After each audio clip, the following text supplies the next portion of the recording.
I smoothed my dress for the 100th time, fussing with the neckline as I surveyed the dining room. Everything had to be perfect for Thomas's celebration dinner. The promotion he'd worked so hard for had finally come through, and I wanted this night to be special. "Vivian, honey, have you seen my blue tie?" Thomas called from upstairs.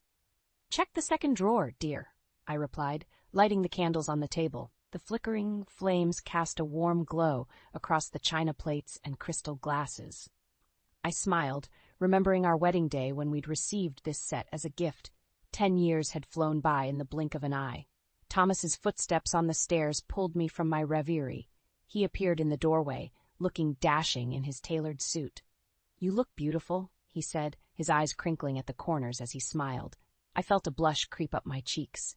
Even after all these years, he still had that effect on me. "You clean up pretty well yourself, Mr. Vice President," I teased, straightening his tie. He chuckled, pulling me close. "I couldn't have done it without you, Viv.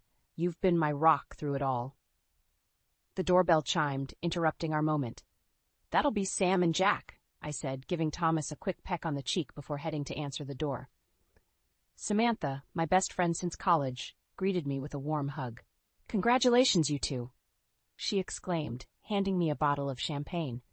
Her husband, Jack, nodded in agreement, clapping Thomas on the back as they made their way inside. As we settled around the table, the conversation flowed easily. We laughed over shared memories and toasted to new beginnings. It wasn't until dessert that I noticed something was off. Thomas's phone buzzed on the table, and he glanced at it, a small smile playing on his lips. "Everything okay?" I asked, curious about what could be so engaging. "Oh, just work stuff," he replied, tucking the phone away. But I caught the way his eyes lit up, a spark I hadn't seen in a while. Sam must have noticed too, because she shot me a questioning look. I shrugged it off, determined not to let anything dampen the evening. As our guests were leaving, Sam pulled me aside. "Viv, is everything all right with you and Thomas?" she whispered, concern etched on her face. "Of course," I replied, perhaps a bit too quickly. "Why do you ask?" She hesitated. "It's probably nothing, but Jack mentioned that Thomas has been spending a lot of time with his new mentee at work. Elizabeth, I think her name is?" My stomach clenched. "I'm sure it's just part of his new responsibilities," I said, forcing a smile. But Sam's words had planted a seed of doubt that I couldn't shake. Later that night, as Thomas and I cleaned up, I couldn't help but ask, "So, how's the mentoring going? With Elizabeth, right?" Thomas's hand paused mid-wipe of a plate. "It's fine," he said, his tone suddenly guarded. "She's bright, catches on quickly." "That's good," I replied, trying to keep my voice neutral. "Maybe we should have her over for dinner sometime. I'd love to meet her." Thomas's response was oddly terse. "I don't think that's necessary, Viv. It's just work." As I lay in bed that night, Thomas's arm draped over me. I couldn't shake the feeling that something had shifted. The seed of doubt Sam had planted began to grow, and I found myself wondering what other changes this promotion might bring to our lives. Little did I know, this was just the beginning of a storm that would shake the very foundation of our marriage. The weeks following Thomas's promotion flew by in a whirlwind of late nights and business dinners. I tried to ignore the nagging feeling in my gut, but it grew harder with each passing day. Thomas's phone buzzed constantly, and his eyes lit up every time he checked it. One evening, as I was folding laundry, Thomas's phone chimed on the nightstand. I hesitated for a moment before glancing at the screen. A message from Elizabeth flashed across it. "Can't wait for our lunch tomorrow. You always brighten my day." My heart sank. I placed the phone back, my hands trembling slightly. When Thomas came home that night, I couldn't help but confront him. "How was work?" I asked, trying to keep my voice steady. "Busy as usual," he replied, loosening his tie. "Got a big presentation coming up." "And how's Elizabeth doing? I saw her message about lunch tomorrow." Thomas froze for a split second before recovering. "Oh, that? It's just a mentoring lunch. Nothing to worry about, Viv." But I could see the guilt flickering in his eyes. "Thomas, be honest with me. Is there something going on between you two?" He sighed, running a hand through his hair. "Of course not. She's just a colleague. You're being paranoid, Vivian." His dismissive tone stung. "Paranoid, Thomas, you light up every time her name is mentioned. I'm not blind." "Don't be ridiculous," he snapped. I'm not some hormonal teenager. I can have female friends without it meaning anything. I felt tears pricking at my eyes. Friends don't make their spouses feel like this, Thomas. He stormed out of the room, leaving me alone with my thoughts and fears. The next day, I couldn't concentrate at work. My mind kept wandering to Thomas and Elizabeth, imagining their lunch together. When I got home, I found Thomas in his study, engrossed in his laptop. "How was your day?" I asked, leaning against the doorframe. He barely looked up. "Fine. Busy?" "And lunch with Elizabeth?" This time he did look up, irritation clear on his face. "It was just lunch, Vivian. Drop it." But I couldn't. "You used to tell me about your day, about the people you work with. Now it's like pulling teeth to get any information out of you." Thomas slammed his laptop shut. "Maybe because you turn everything into an interrogation. I'm trying to focus on my career, Vivian. I thought you'd be supportive." "I am supportive," I protested, "but not at the expense of our marriage." He stood up abruptly. "I need some air," he muttered, brushing past me. I heard the front door slam a few moments later. Sinking into his chair, I noticed a post-it note on his desk. In neat handwriting it read, "Elizabeth, dinner reservations Friday, 8 p.m. My world tilted on its axis. Dinner reservations? On a Friday night? This was more than mentoring. With shaking hands, I picked up my phone and dialed Sam's number. "Viv, what's wrong?" Sam's concerned voice came through. "It's Thomas," I choked out. I think he's having an affair with Elizabeth." There was a pause on the other end. "Oh, honey, I was hoping I was wrong, but I've heard rumors at the office." My heart shattered. "What do I do, Sam?" "First, take a deep breath," she said gently. "We'll figure this out together. Why don't you come over? Jack's out of town, and I think you could use a friend right now." As I hung up, I caught sight of our wedding photo on the bookshelf. Thomas's smiling face mocked me. How had we gone from that happy couple to this? And more importantly, what was I going to do about it? With a heavy heart, I grabbed my keys and headed for Sam's house, leaving behind the shattered remains of my once perfect life. I stared at my reflection in the bathroom mirror, noticing the fine lines around my eyes that seemed to have deepened overnight. The weight of Thomas's betrayal hung heavy on my shoulders, aging me beyond my years. As I applied concealer to hide the dark circles under my eyes, I couldn't help but wonder if this was why Thomas had turned to Elizabeth. The sound of the front door closing jolted me from my thoughts. Thomas was home. I took a deep breath, steeling myself for the confrontation I knew was coming. "Vivian?" Thomas called out. "We need to talk." I stepped out of the bathroom, my heart pounding. "Yes, we do." Thomas was standing in the living room, his suit jacket draped over the back of a chair. He looked tired, but there was a strange energy about him. "I think we should discuss what's been going on," he said, his voice unnaturally calm. "You mean your affair with Elizabeth?" The words came out sharper than I intended. He flinched. "It's not an affair, Vivian, but I can't deny that there's something there." I felt my world crumbling around me. "Something there?" "Thomas, you're married. To me, remember?" He ran a hand through his hair, frustration evident in his gesture. "Of course I remember. But Vivian, when was the last time we really connected? When was the last time you showed any interest in my work, my ambitions?" His words hit me like a slap. "I've always supported you, Thomas. I've been here, by your side, through everything." "But that's just it," he said, his voice rising. "You've been here, but have you really been present? Elizabeth, she understands me. She's passionate about her career, about making a difference. When I'm with her, I feel alive." Each word was a dagger to my heart. "And with me, you feel, what? Dead?" Thomas sighed. "That's not what I meant. It's just... Elizabeth is so vibrant, so full of life. She reminds me of you when we first met." I couldn't believe what I was hearing. "So because I'm not in my 20s anymore, I'm no longer good enough for you?" "That's not fair, Vivian," Thomas protested. "It's not about age. It's about connection, about shared goals and interests." "And what about our shared life, Thomas? Our history, our plans for the future?" My voice cracked with emotion. He looked away, unable to meet my eyes. "I don't know if those plans fit who I am anymore, Viv. I'm changing, growing. Elizabeth challenges me in ways I never expected." I felt a surge of anger. "And I don't challenge you? Is that what you're saying?" "You used to," he said softly. "But lately it feels like we're just going through the motions. Elizabeth makes me feel alive again." I couldn't hold back the tears any longer. So what are you saying, Thomas? That you want to leave me for her? He hesitated, and in that moment of silence, I knew my world shattered completely. I don't know what I want, he finally said, but I can't ignore these feelings anymore. I stood there, frozen, as the reality of our situation crashed over me. This wasn't just a fleeting infatuation or a midlife crisis. This was the end of everything I thought we had built together. I think you should leave, I managed to say, my voice barely above a whisper. Thomas looked shocked.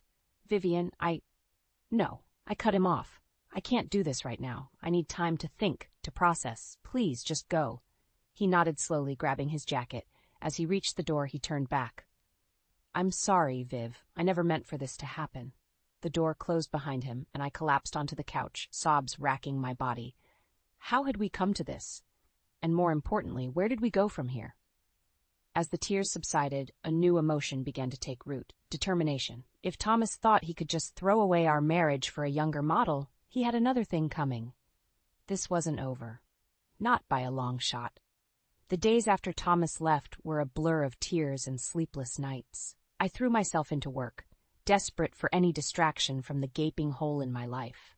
But even at the hospital, surrounded by the constant bustle of patients and colleagues, I couldn't escape the crushing weight of betrayal. It was during a particularly grueling shift that I received the text that would change everything. My phone buzzed in my pocket, and I ducked into the break room to check it. Thomas, we need to talk. I'm moving out. Can I come by tonight to get some things? My hands shook as I read the message. This was really happening. He was leaving me for her. I managed to finish my shift, though I couldn't tell you a single thing I did. My mind was a whirlwind of emotions: anger, grief, and a growing sense of determination. By the time I got home, I had made up my mind. I wouldn't let Thomas see me broken. The doorbell rang at 7 p.m. sharp. I took a deep breath and opened the door. Thomas stood there, looking uncomfortable. Hi, Viv. Can I come in? I stepped aside wordlessly, letting him enter. He glanced around the living room, his eyes lingering on the empty spaces where his things used to be. I've already packed most of your stuff, I said, my voice steadier than I felt. It's in boxes in the spare room. He looked surprised. Oh, thanks, I guess. An awkward silence fell between us. This man, who I had loved for over a decade, now felt like a stranger in our home. So, I finally said, you're really doing this? Throwing away our marriage for her? Thomas sighed. Vivian, it's not like that. Elizabeth and I, we connect on a level that you and I haven't in years. Something inside me snapped. Don't you dare try to justify this, Thomas. You made vows to me, for better or worse, remember? Or does that not apply when a younger, shinier model comes along? That's not fair, he protested. I didn't plan for this to happen, but I can't deny my feelings anymore. I laughed bitterly. Your feelings? What about my feelings, Thomas? Did you even consider them for a second? He had the decency to look ashamed. Of course I did. This isn't easy for me either, Viv.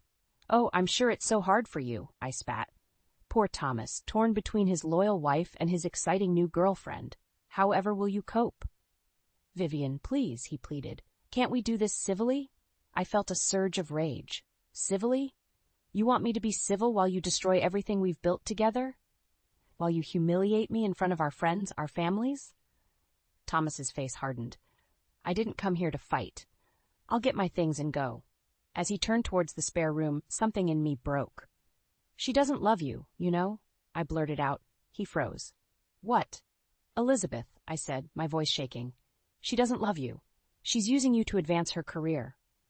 Thomas whirled around, his face a mix of anger and confusion. You don't know what you're talking about. Elizabeth and I know exactly what I'm talking about, I interrupted. I've heard things, Thomas, from people at your company. She has a reputation for latching on to successful men to climb the corporate ladder. I saw doubt flicker in his eyes, quickly replaced by anger. You're lying. You're just jealous because she's younger, more vibrant. More vibrant, I echoed, incredulous. Is that what this is about? You're having a midlife crisis and I'm just collateral damage? Thomas's face flushed. You know what? I don't have to listen to this. I'm leaving. As he stormed towards the door, I called after him. Go ahead, Thomas. Run to your precious Elizabeth, but don't come crawling back when you realize what a mistake you've made. The door slammed behind him. leaving me alone in the echoing silence of our once happy home. I sank to the floor, my body shaking with sobs. But as the tears subsided, a new feeling emerged, a steely resolve. If Thomas thought he could discard me so easily, he had another thing coming. It was time to fight for what was mine, and heaven help anyone who stood in my way. The morning after Thomas left, I woke up with a newfound determination. I couldn't just sit around and let my life fall apart. I needed answers, and I knew exactly where to start. I called in sick to work for the first time in years and dialed Sam's number. "Sam, I need your help," I said as soon as she picked up. "Can you meet me for coffee?" An hour later, we were seated in a quiet corner of our favorite cafe. Sam's face was etched with concern. "Viv, honey, how are you holding up?" I took a deep breath. "I'm managing, but I need to know more about Elizabeth. You work with her, right?" Sam nodded, her expression turning guarded. "I do, but Viv, are you sure you want to go down this road?" "I have to, Sam. I need to understand what's really going on." She sighed, then leaned in closer. "All right, but you didn't hear this from me. Elizabeth, she has a reputation at the office. This isn't the first time she's gotten close to a senior executive." My heart raced. "What do you mean?" "Last year, she was mentored by the CFO. He left his wife, but a few months later, Elizabeth moved on to greener pastures. The poor guy's career never recovered." I felt a mix of vindication and dread. "So she's using Thomas?" Sam nodded grimly. "It looks that way. But Viv, there's more. I overheard her on the phone yesterday. She was talking to someone, I think her boyfriend, about a big promotion coming her way." My world tilted on its axis. "Boyfriend? Are you sure?" "Pretty sure. She was talking about weekend plans and using pet names. It definitely wasn't Thomas she was talking to." I sat back, my mind reeling. Thomas wasn't just leaving me. He was being played for a fool. "What are you going to do?" Sam asked softly. I squared my shoulders. "I'm going to fight for my marriage." The next few days were a whirlwind. I threw myself into uncovering everything I could about Elizabeth. I scoured social media, called in favors from mutual acquaintances, and even hired a private investigator. What I discovered left me feeling sick. Elizabeth had a long-term boyfriend who worked at a competing firm. Their social media was full of loved-up photos and plans for the future. Meanwhile, she was stringing Thomas along, using him to secure a major promotion. I was mulling over this information when my phone buzzed. It was a text from Thomas. "Can we talk? I've been doing some thinking." My heart leaped. Was he having second thoughts? I quickly replied, agreeing to meet him at our favorite park the next day. As I approached our usual bench, I saw Thomas already seated, looking haggard and conflicted. He stood when he saw me, his eyes searching my face. "Vivian," he began, his voice hoarse. I've made a terrible mistake." I felt a surge of hope, quickly tempered by caution. "What do you mean, Thomas?" He ran a hand through his hair, a gesture so familiar it made my heart ache. "I've been blind, Viv. Elizabeth, she's not who I thought she was." I took a deep breath, steeling myself. "I know about her boyfriend, Thomas, and her history with executives at the company." His face crumpled. "You knew? Why didn't you tell me?"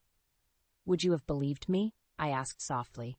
He looked away, shame written across his features. "I don't know. I've been such a fool, Viv. Can you ever forgive me?" I stood there, my emotions warring within me.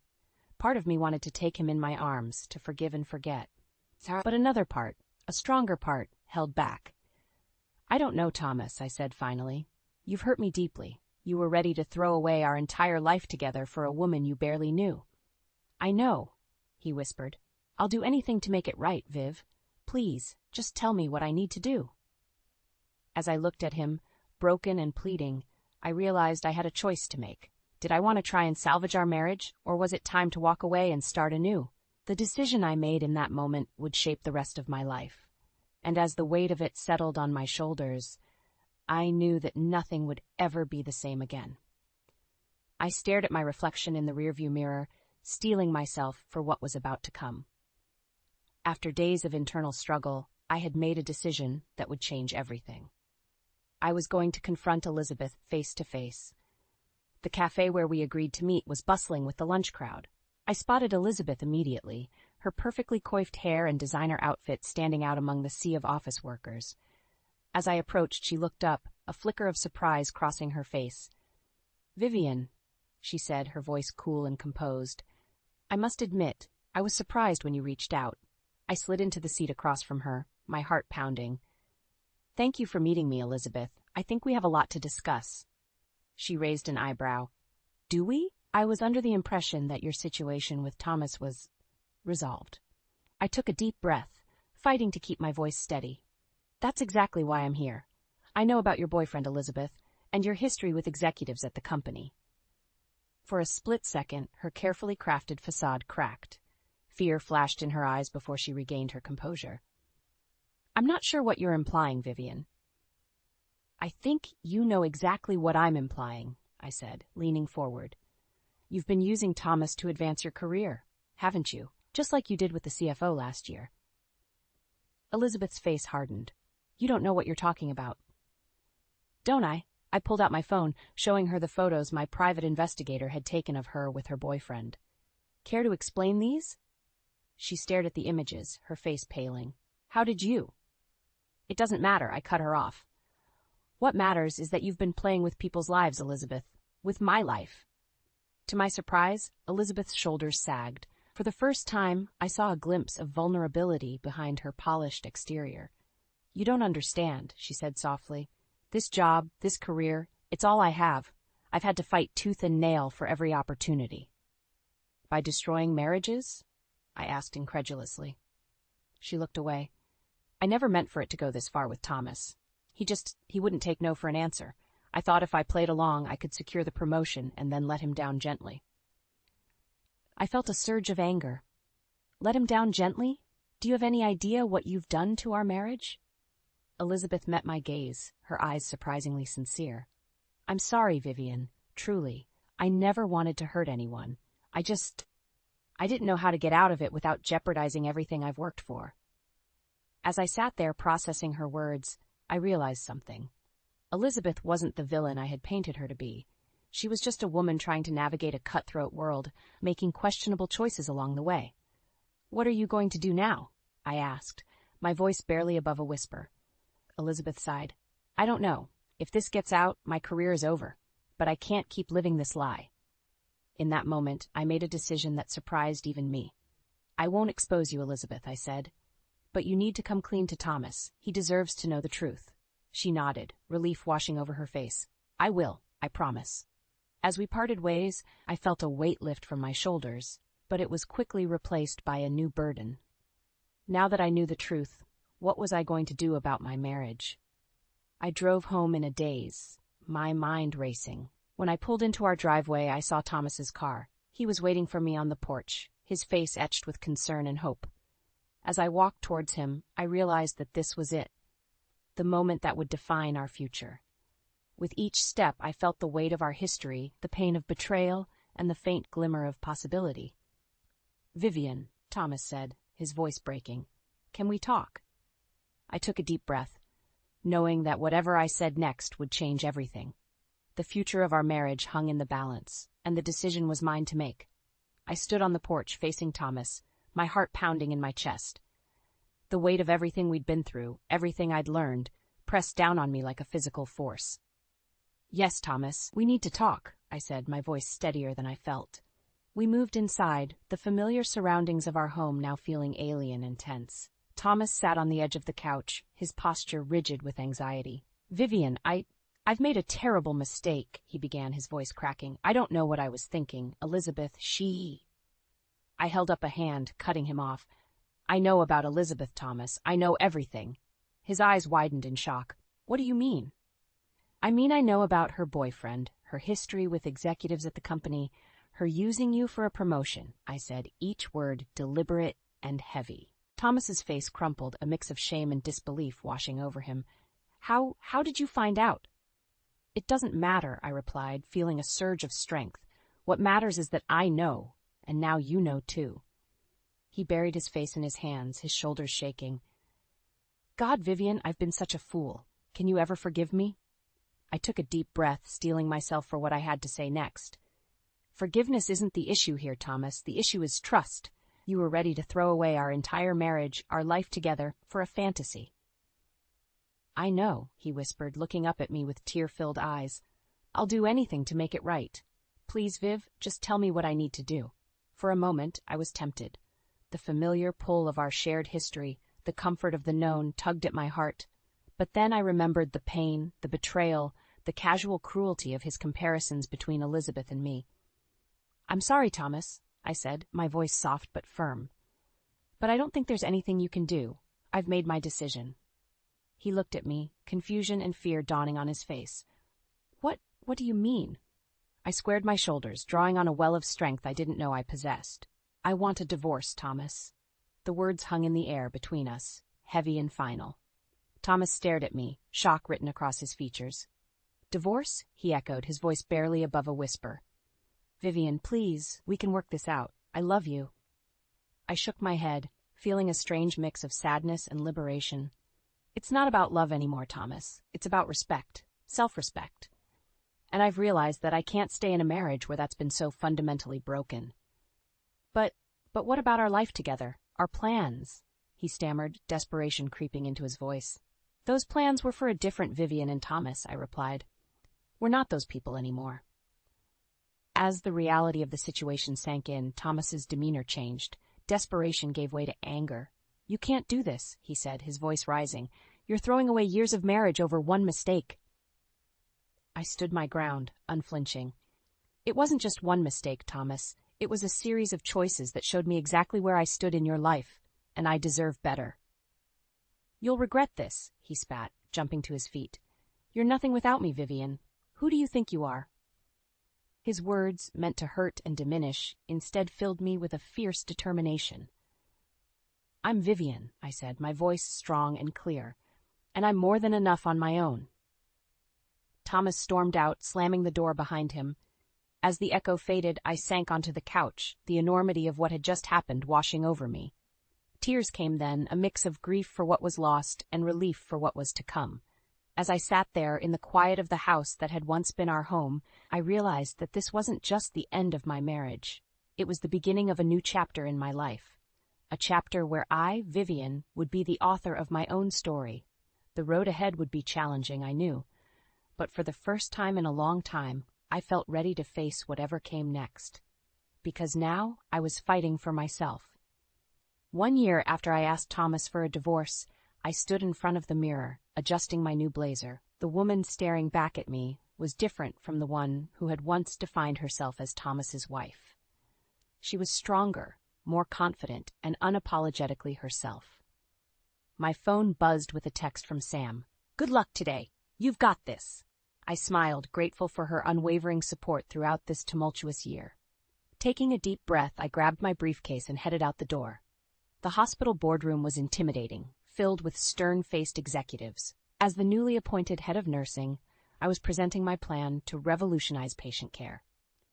As I began my presentation, I caught a glimpse of a familiar face at the back of the room. Thomas. Our eyes met briefly, and I saw a flicker of recognition, then regret. But I didn't falter. Instead, I channeled all the strength I'd gained over the past year into my words, my vision for the future of healthcare. As I concluded, the room erupted in applause. The CEO stood up, beaming. Vivian, this is exactly the kind of innovative thinking we need. You have our full support. Elation washed over me. This was my moment, my triumph. As the room cleared out, Thomas approached hesitantly. Congratulations, Viv, he said softly. You were incredible. I nodded, maintaining my composure. Thank you, Thomas. He shifted uncomfortably. I heard about your promotion, and now this. You've really flourished. I have, I agreed, feeling a surge of pride. Thomas's face. I made a terrible mistake, Vivian. Leaving you was the biggest regret of my life. Elizabeth, she used you, I finished for him. I know, but Thomas, that's not why our marriage ended. It ended because you were willing to throw away everything we had built together. He nodded, his eyes brimming with unshed tears. I know that now. Seeing you today, so confident and successful, I realized what I lost. Is there any chance we could? I held up a hand, stopping him. No, Thomas, what we had is gone. But I'm grateful for the journey, because it led me here. As I watched him walk away, shoulders slumped, I felt no joy in his misery. Instead, I felt a profound sense of closure. Later that evening, I met Sam for dinner to celebrate. As we clinked glasses, she grinned at me. To Vivian 2.0, I laughed, feeling lighter than I had in years. You know, Sam, a year ago I thought my life was over. I thought Thomas's betrayal had broken me. Sam reached across the table, squeezing my hand. But it didn't. It made you stronger. I nodded, reflecting on the journey. It did. I realized that my worth wasn't tied to being someone's wife. It was always within me, waiting to be unleashed. As we finished our meal, my phone buzzed. It was a message from Elizabeth. I saw the news about your presentation. Congratulations, Vivian. What you've achieved is truly inspiring. I smiled, remembering our conversation a year ago. Elizabeth had kept her promise, coming clean to Thomas and facing the consequences of her actions. In an unexpected turn of events, we had developed a cautious friendship, bonding over our shared experiences in a male-dominated world. As Sam and I walked out of the restaurant, arm in arm, I looked up at the starry sky. The future stretched out before me, full of possibilities I had never dared to imagine before. You know, Sam, I said, I used to think that the best revenge would be seeing Thomas miserable. But now I realize the best revenge is living my best life. Sam grinned, giving me a playful nudge, and boy, are you living it. As we parted ways, I felt a profound sense of peace wash over me. The journey had been painful, filled with betrayal and heartbreak, but it had led me here, to this moment of triumph and self-discovery. I was Vivian, stronger and more vibrant than ever before. And this was just the beginning of my story.